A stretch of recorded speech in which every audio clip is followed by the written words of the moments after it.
45, 50 minutes ago, this was a few days ago, he said this, I spoke to his representative and they have offered him to us.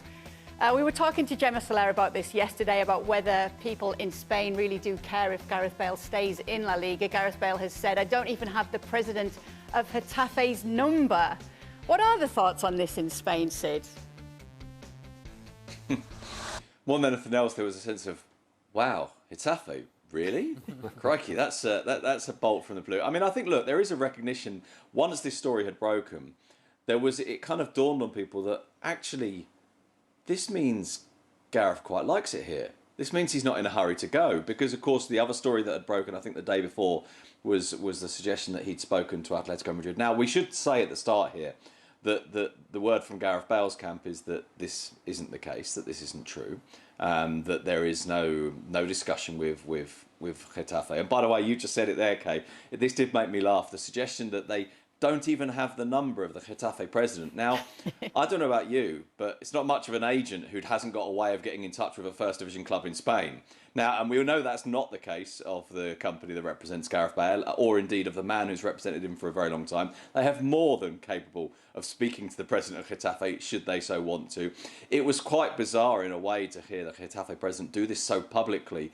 And it kind of felt a little bit staged. It kind of felt a little bit set up. But then afterwards, Angel Torres was saying, no, this is a possibility.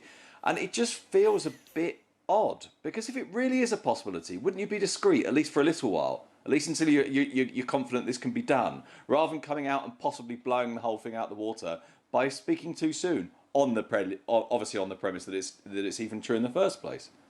Yeah, what a bizarre story. I mean, Gareth Bale's got plenty of options. What would you do if you were him? Would you like to go and play for Getafe, LA? At the Coliseo Alfonso Perez? Yeah, okay. Look, he doesn't seem to match what Getafe does on the field. They sell some great sandwiches outside as well. Well, he can help with that, I suppose. It's an easier life than at Real Madrid. Yeah, no, I don't see this.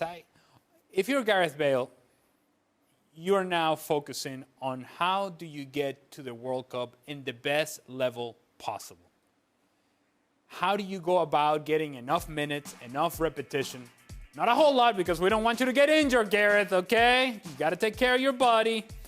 And you got to make sure that you go to a place in which you're going to be allowed the flexibility to essentially go and tell the manager, I'm not feeling it right now. My body doesn't let me play at this point. I can't train this day. I can't train that day.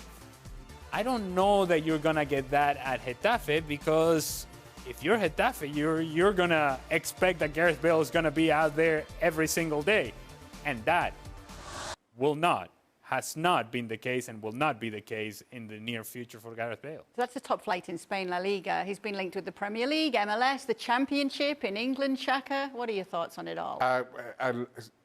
As I said a few days ago, nothing makes sense for Gareth Bale right now. I mean, probably in terms of where he can go and be relaxed and enjoy his football, go back to Cardiff, but that's in the Championship. That doesn't add up.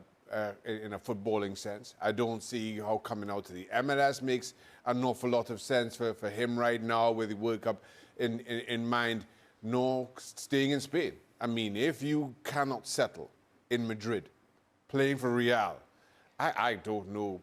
Sandwiches aside, okay, I don't know how Getafe is supposed to... Or not playing for Real, though. Not playing for Real Madrid, and then still being able to perform on the international level in the way he does for Wales. With that in mind, does it matter if he plays top-flight football or second tier? Well, and that's what I was going to get to, is the fact that when we're talking about Gareth Bale, we are evaluating Gareth Bale from the perspective of what we think to be logical, of what we think that should make sense.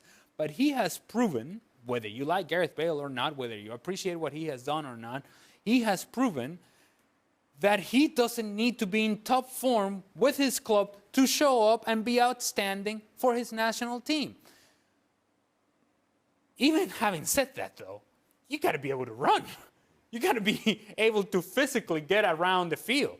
And there's some work that goes into that.